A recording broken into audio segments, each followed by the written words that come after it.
Dear viewers আসসালামু আলাইকুম। আজকে আমরা যাচ্ছি হচ্ছে পর্তুগাল এয়ারপোর্টে। তো পর্তুগাল এয়ারপোর্টে যাওয়ার একটাই উদ্দেশ্য, কারণ হচ্ছে আমরা যারা পর্তুগালে রাইড শেয়ারিং করি, তো আমরা অনেক কিছু আসলে এয়ারপোর্টে না জানার কারণে এয়ারপোর্টের অর্ডারগুলো রিসিভ করি না।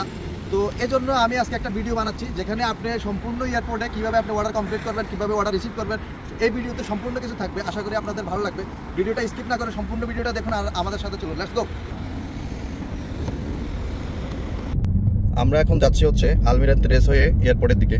তো আমার সাথে আছে হচ্ছে শাহাবুদ্দিন ভাই। তো শাহাব ভাই, আপনি একটু বলবেন যে পর্তুগালে এই যে টিবিডি যে লেখা থাকে গাড়ির মধ্যে টিবিডিই, এটার ফুল মিনিং কি? টিবিডিই হচ্ছে অ্যাব্রিভিয়েট ওয়ার্ড, যেটা হচ্ছে মানে এটা সংক্ষিপ্ত রূপ আর কি। এখন এখানে টি বলতে বোঝায় ট্রান্সপোর্টে, তারপরে বিতে ভেহিকুলো, ডিতে ডিসক্যারেক্টারিজাদো, ইতে ইলেকট্রনিকা। কিন্তু এটি তারা পর্তুগিজ ভাষা যেটা মানে সম্পূর্ণ বাক্য, যেটা এই সম্পূর্ণ বাক্যে এই টিভিতে আসে না, আরো কিছু এক্সট্রা ওয়ার্ড আছে, আমি আপনাকে পুরোটা বলি। ওকে। Transporte e veicolo discaratterizzato a partir di plataforma elettronica। অনেক বড় ওয়ার্ড। প্রত্যেকটা বাক্যের প্রথম অক্ষর যদি লাগাতে যায় তো এটা হয়ে যাবে টি, ই, ভি, ডি, আ, পি, অনেক লম্বা হয়ে যাবে। তো এই জন্য তারা সংক্ষেপে লিখে দিয়েছে, যেটার অর্থ হচ্ছে আনক্যারেক্টারাইজড গাড়ি যেগুলা ইলেকট্রনিক প্ল্যাটফর্মের মাধ্যমে ট্রান্সপোর্টেশনে কাজ করে, সেগুলোকে সংক্ষেপে টিভিডি বলে। ওকে, এটা ইম্পর্টেন্ট আছে। এখন আমরা তো যাচ্ছি এয়ারপোর্টের দিকে। সামনের যে রাউন্ড অ্যাবাউট, সেই রাউন্ড অ্যাবাউটে 6টা এক্সিট, কিন্তু এন্টার করার জন্য 3টা লেন। তো সেক্ষেত্রে অনেক কনফিউশন তৈরি হয় আমাদের। এই যে আমরা এখন রাউন্ড অ্যাবাউটে উঠতেছি, এখানে কনস্ট্রাকশনের কাজ চলে। তো আমরা মিডল মানে সেকেন্ড লেনের মধ্যে আছি। আমরা সেকেন্ড লেন থেকে এই আলমিরাতে রেস থেকে যাওয়ার সময় এয়ারপোর্টের হচ্ছে 3rd এক্সিট। আমরা যেহেতু এয়ারপোর্টের ভিতরে 6টা লেন এবং 6টা এক্সিট, কিন্তু ঢোকার ক্ষেত্রে 3টা লেন। তো আমরা সেকেন্ড লেন থেকে ঢুকছি, 3rd লেনে আসি। 3rd লেন থেকে আমরা নেব 3rd এক্সিট। আমরা এখন 3rd এক্সিট নিচ্ছি 3rd লেন দিয়েই। কিন্তু এই যে 3rd লেন, এই একটা লেন শেষ হয়ে গেছে, বাম লেনটা। আমরা এখন এই লেনটা নেব, যেহেতু টার্মিনাল 1-এ যাওয়ার ক্ষেত্রে বাম লেনটা আমাদেরকে ব্যবহার করা লাগে। তো আমরা এই লেফট লেনটাতে থাকবো। অনেক সময় এই লেনটাতে জ্যাম লেগে থাকে, যেহেতু বেশিরভাগ টার্মিনাল 1-এ যায়। তো এক্ষেত্রে অনেকেই ডানের রাস্তা নিয়ে সোজাও সামনে গিয়ে দেখে যে আমাদেরকে তো এখন বাইরে নিতে হবে, তখন জ্যামটা আরো বাইরে যায়।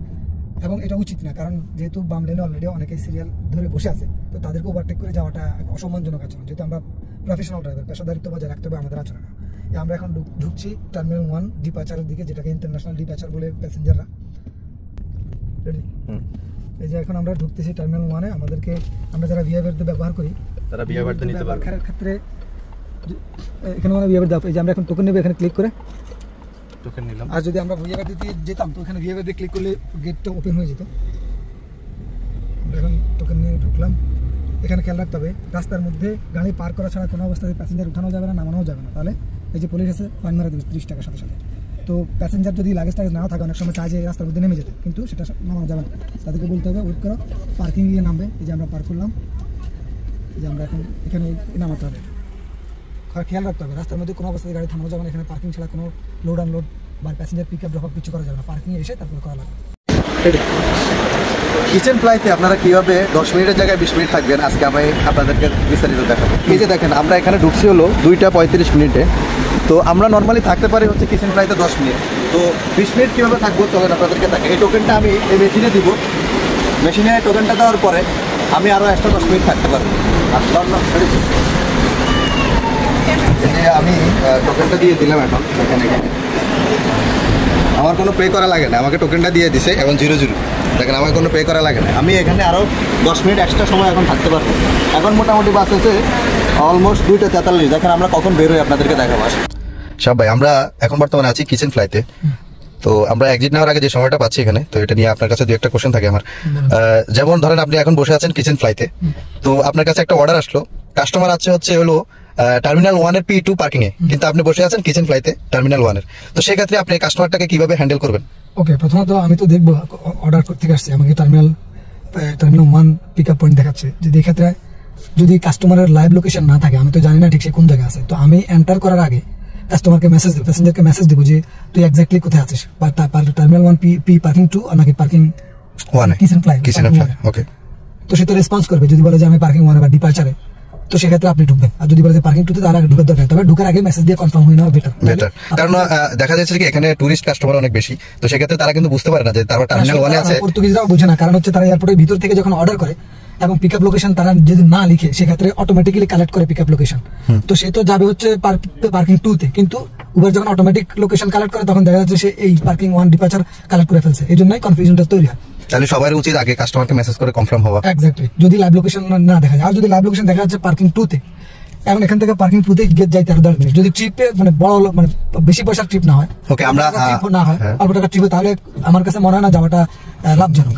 সে তাকে বলে দিবে আমি এখানে আসি, 5 মিনিট আমি অপেক্ষা করতে পারবো, 5 মিনিট পর আমাকে পে করা লাগবে, সুতরাং আমি এর আগে বের হয়ে যাবো, তুই যদি এই সময়ের ভিতরে এখানে আসা পৌঁছাতে পারিস তাহলে আমি আসি, নাহলে তুই ক্যান্সেল করে দে, খালাস। ওকে ওকে, এটাই ভালো হবে। তো আমরা পার্কিং 2টা দেখাবো কিভাবে পার্কিং 2 তে যাবেন। Let's go out now. ওকে, এখন ঘড়ি বাজতেছে 2:50, তো আমরা বের হয়ে যাচ্ছি, কারণ আমরা ইন করছিলাম হচ্ছে 2:35 মিনিটে, তো অলমোস্ট 15 মিনিট হয়ে গেছে। আমি বলেছিলাম আপনাদেরকে যে আপনারা কিভাবে 20 মিনিট থাকবেন। আর একটা বিষয় বলেনি, আপনারা যখন বের হবেন, বের হওয়ার সময় অবশ্যই আপনার হাতে 2 থেকে 3 মিনিট সময় নিয়ে বের হবেন, কারণ এই জায়গার মধ্যে অনেক সময় গাড়ির অনেক সিরিয়াল থাকে, সেক্ষেত্রে আপনি যদি 2-3 মিনিট আগে সময় নিয়ে বের হন, তাহলে আপনার সিরিয়াল ধরলেও আপনি প্রবলেমে পড়বেন না, নাহলে আপনার যদি টাইম ওভার হয়ে যায় সেক্ষেত্রে আপনাকে পে করতে হবে। এই যে দেখেন, আমরা এখন এই টোকেনটা দিয়ে দিলাম মেশিনে, সবুজ সিগন্যাল চলে আসছে, তো আমরা এখন বের হয়ে গেলাম। এই যে আমরা বের হয়ে গেলাম, আমরা প্রায় 17 মিনিটের মতো ছিলাম। আমরা দেখেন আমরা এটা কিচেন ফ্লাইটে 17 মিনিটের মতো ছিলাম, কিন্তু আমাদেরকে কোনো পে করতে হয় নাই। তো আমি বলেছিলাম যে আপনারা কিভাবে পে করা ছাড়া 20 মিনিট থাকতে পারবেন কিচেন ফ্লাইতে, আপনাদেরকে দেখিয়ে দিলাম। আমরা এখন চলে যাচ্ছি হচ্ছে টার্মিনাল 2 তে। দেখেন কিভাবে টার্মিনাল 2 তে যেতে হয়। থেকে বের হয়ে রাউন্ডাবাউট থেকে ফার্স্ট ট্যাক্সি টার্মিনাল 2 থেকে ওখানে গিয়ে কোথায় প্যাসেঞ্জার নামাবে, ওখানে অবশ্য স্পেসিফিক জায়গা না, যেমন জায়গায় নামানো যায় মানে তারপরেও চেষ্টা করবেন যেখানে নামানোর জন্য জায়গা দিয়ে রাখছে ওইখানে নামানোর জন্য, যেমন পার্কিং গুলো আছে এখানে। এই যে টার্মিনাল 2, এই যে আপনি এখান থেকে কাস্টমারকে ডান পাশে যে কোনো জায়গায় আপনি সুন্দর করে পার্কিং স্পেস দেওয়া আছে, এগুলোতে আপনি এখানে দাঁড়িয়ে ইমার্জেন্সি দিয়ে সাথে সাথে কাস্টমার নামিয়ে দিতে পারবেন। তো আমরা এখন চলে যাব হচ্ছে, এই যে আপনি এখান থেকে চাইলে কিন্তু আপনি ইউটার্ন নিতে পারবেন না, আপনাকে এখানে নির্দিষ্ট জায়গা হয়ে ইউটার্ন করার জন্য এখানে রাউন্ডাবাউট আছে। যে আমরা এখন ইউটার্ন করে নিলাম। আমরা এখন চলে যাব টার্মিনাল 1 এর, আপনি কিভাবে মেট্রো স্টেশনের সামনে থেকে কাস্টমার কালেক্ট করবেন অ্যারাইভালে। কিন্তু এখানে আপনি আরেকটা জিনিস বলে রাখি, যে ওইখানে আপনি কিন্তু কাস্টমার তোলার জন্য কিন্তু পারমিশন নাই, না তোলার পারমিশন নাই, ড্রপ করার পারমিশন নাই, কারণ ওখানে শুধু কিছু মানে নির্দিষ্ট ক্যাটাগরির গাড়ি থাকতে পারবে, ড্রপ আপ করতে পিক আপ করতে পারবে। উবার এবং বোল্টে যারা ইলেকট্রনিক প্ল্যাটফর্মে জব করে তাদের জন্য ওখানে ড্রপ করা পিক আপ করা অ্যালাউড না। তবে আমরা করি মাঝে মধ্যে, আমরা দেখি যদি পুলিশ না থাকে এবং প্যাসেঞ্জার ওখানে দাঁড়িয়ে আছে, যাদের সে চিনে না, প্যাসেঞ্জার বুঝে না, অনেক ক্ষেত্রে আমরা হ্যাসেল এলানোর জন্য আমরা গিয়ে পিক আপ করি। তবে খেয়াল রাখতে হবে, পুলিশ যদি দূর থেকেও দেখে আপনি এখানে পাবলিক টিভির গাড়ি কিন্তু আপনি প্যাসেঞ্জার ড্রপ করছে অথবা পিক করছেন, সে নাম্বার টুকে রাখে, এরপরে জরিমানার লেটার পাঠিয়ে দেয়। তো সেই ক্ষেত্রে খুবই আমি সবসময় বলবো যে এটা অ্যাভয়েড করাই ভালো, না করাই ভালো। যেহেতু উবার এখানে অ্যালাউ করে না, সেক্ষেত্রে এটা না করাই ভালো। আর কোথাও সরতে না পারে তাহলে তাকে বলবেন এই অ্যারাইভালের সামনে যে রোডটা আছে এটা ক্রস করে পাশের রোডে গিয়ে দাঁড়াতে, সেখান থেকে পিক করার সমস্যা না, যদি প্যাসেঞ্জার ডিপার্চার অথবা পার্কিং 2 তে যাইতে না পারে। রাইট, তবে অ্যাভয়েড করাটা হচ্ছে সবচেয়ে বেটার। আমরা এখন টার্মিনাল 2 থেকে যাচ্ছি অ্যারাইভালের দিকে, যেটাকে আমরা বলি টার্মিনাল 1 অ্যারাইভাল। তো অ্যারাইভালের থেকে তো আপনি পাবলিক ট্রান্সপোর্টেশনের ক্ষেত্রে ড্রপ আপ পিক আপ করতে পারবেন, ওটা শুধু নির্দিষ্ট ক্যাটাগরি বাসের জন্য, এয়ারপোর্ট বাস, ট্যাক্সি অথবা তাদের ক্যাটাগরাইজড কিছু গাড়ির জন্য ওই এরিয়াটা ওখানে। আর এই যে এই বাস স্টপে কখনো দাঁড়াবেন না, পুলিশ আপনাকে ফাইন দিবে, মাসবে। এখন যাচ্ছি অ্যারাইভালের দিকে।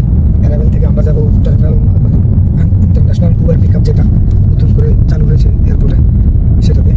তো সেটা সাধারণত জিপিএসে এই পার্কিং 2 যেভাবে দেখায় সেইভাবে যাবার নিয়ম নাই, আমাদেরকে পিছনের রাস্তা ধরে যেতে হবে। কিন্তু আপনি যদি জিপিএস ফলো করে পার্কিং 2 তে যেতে চান, সেক্ষেত্রে আপনাকে পেও করা লাগবে এবং এটা অ্যালাউড না। যদিও আমরা জানি না পুলিশে ধরে কিনা, কিন্তু এটা আমাদের জন্য, এই এন্ট্রিটা আমাদের জন্য, যে এটা পার্কিং 2 এখানে একটা এন্ট্রি আছে। সাধারণত যারা পার্ক করতে যায়, ট্রান্সপোর্টেশন কাজে না, অর্থাৎ উবার বা বোল্টে জব করে না, তারা না, যারা পার্কিং এর জন্য যায় শুধু তারা ঢুকতে পারে। কিন্তু আমরা যারা পাবলিক ট্রান্সপোর্টেশনে জব করি বা আমরা লোকেশন কিন্তু এখানে দেখায়, লোকেশন কিন্তু জিপিএস আপনাকে উবারে বোল্টে লোকেশন এখানে দেখাবে, কিন্তু আপনাকে ঢোকা যাবে না। এটা হচ্ছে অ্যারাইভাল, এখানে আমরা দাঁড়াতে পারবো না, আমাদের অ্যালাউড না, আমরা ড্রপ করতে পারবো না, পিক করতে পারবো না। এখানে সব সময় পুলিশ থাকে, যদি থাকে প্যাসেঞ্জার যদি কোথাও যাইতে না পারে, প্যাসেঞ্জারকে বলবেন যে এই রোডটা ক্রস করে, যেটা এই রোডটা ক্রস করে ওই সামনে রোডে যেতে, কারণ এখানে আপনি দাঁড়াতে পারবেন। কিন্তু যদি পাবলিক ট্রান্সপোর্টেশন হয় আপনার, সেক্ষেত্রে আপনাকে ফাইন মেরে দেবে, অন্যরা দাঁড়াতে পারবে যারা প্রাইভেট। তো যদি প্যাসেঞ্জার কোথাও যেতে না পারে, এই রোডটা ক্রস করে তাকে সামনে রোডে যে, যেমন যে এখন যে রোডটাতে আমরা ঢুকছি, সেই রোডটাতে আসতে বলবেন। এখান থেকে আপনি কোথাও দাঁড় করিয়ে তাকে ফটাফট পিক করে ফেলবেন, টাইম না যাবেন। খেয়াল রাখতে হবে পুলিশ যাতে আপনাকে না দেখে, পুলিশ দেখলেই ফাইন মারবে। তবে আমি সাজেস্ট করবো আপনারা এখান থেকে পিক আপ না করাই ভালো। যেহেতু উবার অথবা বোল্ট যখন পিক আপ লোকেশন সিলেক্ট করে, তারা টার্মিনাল 1 ডিপার্চার দেখায় অথবা পার্কিং 2 দেখায়, এগুলো দেখায় না। তো প্যাসেঞ্জারকে বলবেন তুই এই 2 জায়গার এক জায়গায় আয়, তাহলে আমি আসতেছি। এই যে আমরা এখন চলে যাচ্ছি হচ্ছে আপনি টার্মিনাল 1 এর B2 তে কিভাবে যাবেন।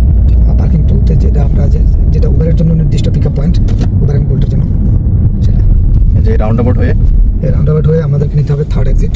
তো থার্ড এক্সিট সাধারণত থার্ড লেন থেকে এ পর্যন্ত আমরা সেকেন্ড এক্সিট ক্রস করে সিগন্যাল দিলাম ডান পাশে, আমরা সেকেন্ড এক্সিট অথবা সেকেন্ড লেন অথবা থার্ড লেন থেকে থার্ড এক্সিট নিলাম। যে আমরা সেকেন্ড লেন থেকে থার্ড এক্সিট নিলাম। এই যে হোটেলটার নাম কি? হোটেল মালওয়া না মালিয়া? স্টারিন। স্টারিন হোটেলের সামনে দিয়ে আমরা পার্কিং টুর দিকে যাচ্ছি। সামনে আরেকটা রাউন্ড অ্যাবাউট পড়বে, সেখান থেকে আমাদেরকে নিতে হবে হচ্ছে থার্ড এক্সিট। তো থার্ড এক্সিট আমরা নেব সেকেন্ড লেন থেকে, যেটা এখানে 2 লেনের রাস্তা। আজ আমরা ঢুকতেছি রাউন্ড অ্যাবাউটের দিকে। এখান থেকে আমরা নেব পার্কিং টুর জন্য থার্ড এক্সিট। থার্ড এক্সিট নিব আমরা ফার্স্ট লেন থেকে। সেকেন্ড এক্সিট ক্রস করলাম, সিগন্যাল দিলাম টানে, আমরা এখন থার্ড এক্সিট। কি রে নির্মল চলে এসে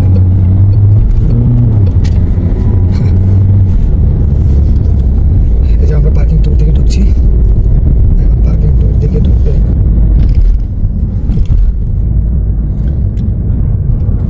দেখেন এখানে স্পষ্ট করে দেওয়া আছে এই যে exclusive Uber Bolt pickup with booking. এই যে আমরা এখন ঢুকবো।